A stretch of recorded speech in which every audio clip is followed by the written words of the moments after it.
Welcome back here on World Talks. I'm Anna Kalczynska. This time we focus on the peace negotiations in Saudi Arabia. Senior US and Ukrainian officials arrived in Saudi Arabia for high-stake meetings aimed at repairing a severely damaged relationship that has left embattled Kyiv without Washington's support. It is the first official meeting since the disastrous Trump-Zelenskyy encounter in the Oval Office. Now, what can be the result of these talks? Is the Ukrainian delegation munitioned with a new strategy? To delve on these questions, I'm now joined by Vira Konstantynova, former foreign policy advisor to the Speaker of the Ukrainian Parliament. Good morning, madam. Thank you for joining us. Good morning. Thank you for having me.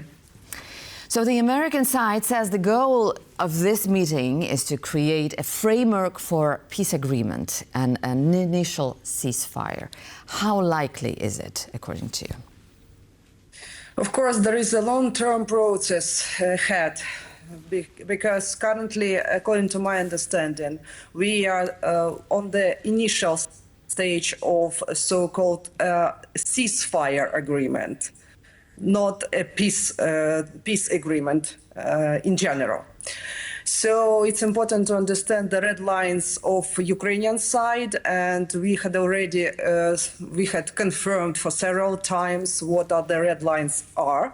So according to my understanding, this meeting in Jeddah, first of all, we are appreciative for all efforts, mediation efforts, including by the Saudi side in terms of looking to the last and just peace for Ukraine.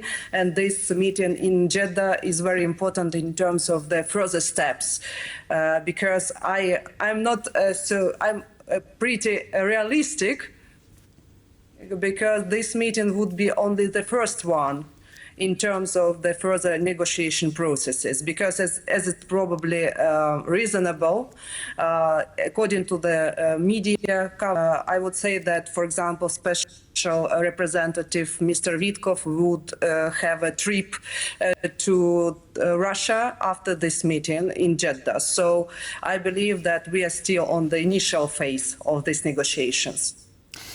Right, but in the meantime, drones and missile strikes are hammering Ukrainian cities. So the Russians have seized the moment, emboldened after Ukraine lost its biggest backer, by the way, putting even more pressure on Volodymyr Zelenskyy. So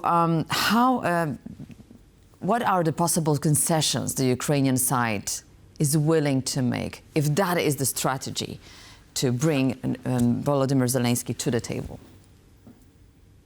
I believe that the most important part for Ukrainian side is have some kind of silence in the sky, I would say, because indeed there are huge damage on Ukrainian critical infrastructure, and of course we have a huge loss in lives of civilians. So we need the guarantees that we secure our people and we secure our children in terms of Russian missile strikes.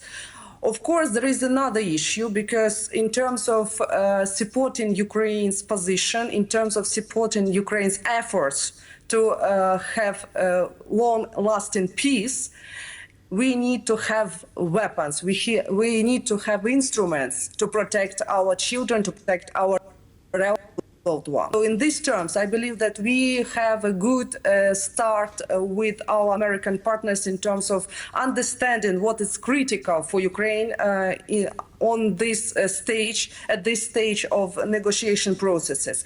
And I would say that I am pretty optimistic, because you have mentioned regarding some damage made in terms of our bilateral relations with the United States of America.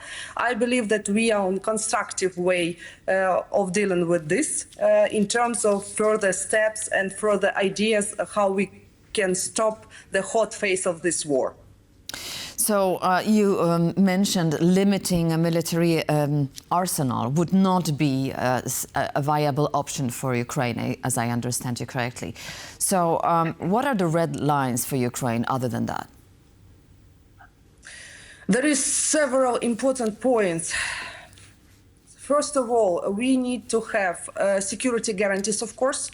We need to have the territorial integrity and sovereignty of Ukraine to be respected. And we need to have the reconstruction as well as rebuilding instruments. And I think that currently we have a brilliant solution, by the way, suggested by our American partners in terms of rare materials deal. But at the same time, we should realize we need to have a stable peace. In this regards, we need to involve European partners as well. So in these terms, I think that the next step, the next stage would be the consultations with our European partners as well, in order to have their support. And I'm so grateful to all statements made by our European partners in terms of readiness to support efforts in terms of peace building, in terms of peacekeepers on ground. It's important for strengthening the Ukrainian negotiation position. By the way, speaking of the negotiation position, Elon Musk says the attack on X originated from a Ukrainian IP addresses. That certainly doesn't help the Ukrainian delegation to build trust among the partners here at both sides of the table right now. What do you think this current mood of the talks is in Jeddah? How do you assess it? According to what I see at the media, and I would say that it's rather constructive mood from both sides, including from the Saudi Arabia as a host country. So there is an interesting issue you paid attention to in terms of statements made by Mr. Musk, because currently the investigation should be concluded, and it's not the case maybe to have some kind of ideas, but I would share my personal perception. I believe that it could be even the risk for our American partners as well as for our Ukraine-American partnerships, because all Russian efforts in order to support the idea that we have some kind of problems in bilateral relations with the United States could support it by the actions conducted by from temporary occupied territories of Ukraine.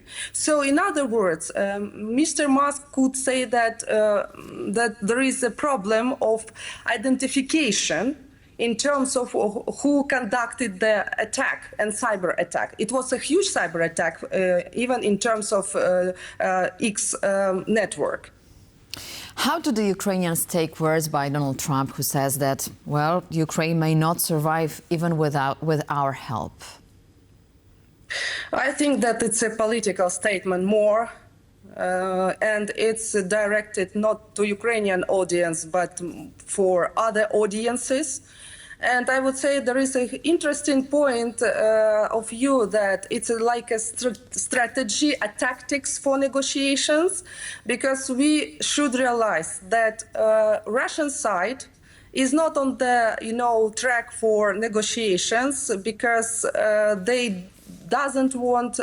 don't want to see some kind of a solution when Ukraine remains a free and independent state. So in terms of understanding the tactics, I would say that this statement made by President Trump lies in line of the current efforts of the American partners in terms of bringing Russia to the table. And do you know what terms will the American negotiator bring to Saudi Arabia? What is the position of the United States? I would say that there is an understanding from our American partners in terms of that's only beginning of the long-term negotiations.